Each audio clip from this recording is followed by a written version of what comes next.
Kekeran Ekaristi Pangklimbang 5 menit dina Jemuah Legi tanggal 9 Mei taun 2020 kapethik saka Injil Yohanes bab 6 ayat 52 tekan ayat 59.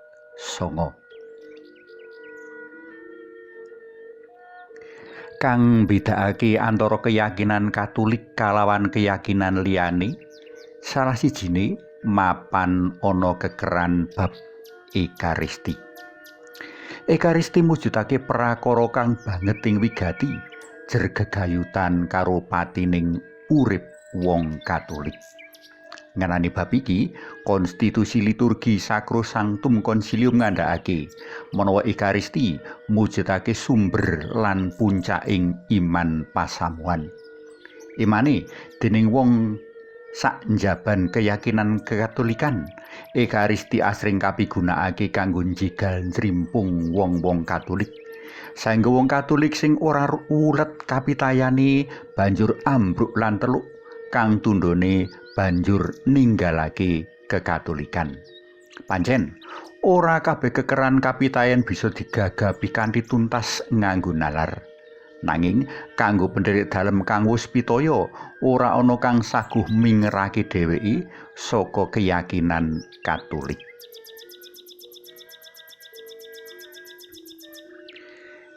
Ing waosan dina iki Gusti Yesus nerusake wedharan bab rotining urip lan urip langgeng. Rotining urip iki kang dadi wosing kekeran Ekaristi.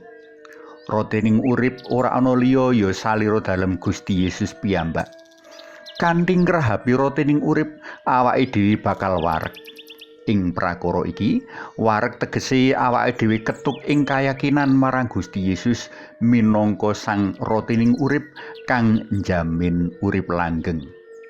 Minangka wong pitaya, awake dhewe darbi badan wadag, jiwa sarta roh. Ora amung badan wadag wae kang mbutuhake pangan.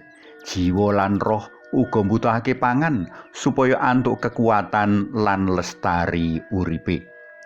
Panganan jiwa lan roh iki to ora ana liya ya rotining urip, yaiku salira lan rah dalem Gusti Yesus piyambak kang kita sambut jroning komuni suci rikala pahargyan Ekaristi. Mujudake Ekaristi mujudake prastawa piling lan ngrawuhake Gusti Yesus Sang Mesias kang nandhang sangsara ing salib sida lan wungu nyelametake jagat. Jroning Ekaristi kita percaya menawa rah lan sarira darem Gusti Yesus wis kaesokake kanggo nyelametake manungsa saka paukuman langgeng. Liwat pahargyan Ekaristi uga awake dhewe kaelingake marang sida lan pangorban dalem Sang Kristus.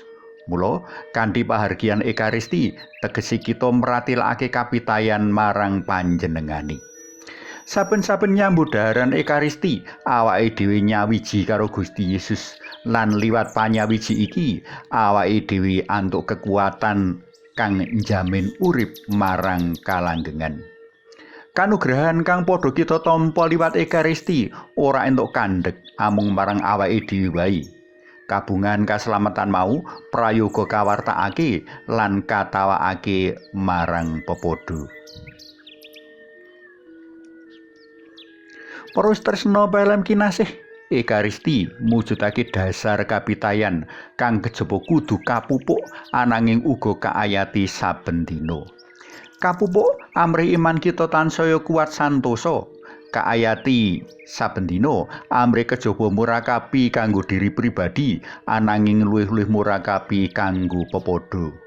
Rikala wong wis rumasuk ing kekeran Ekaristi, dheweke ora suthik berkurban kanggo kabecikan lan kaslametaning pepodo.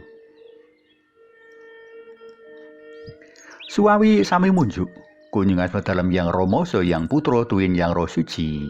Amin. Gusti Yesus kawula muji sembah nuwun awit salira lan rah dalem minangka boganing jiwa kawula. Mugi kawula tansah mangantu-antu kangge ngrahapi salira dalem ingkang dados jaminan gesang langgeng.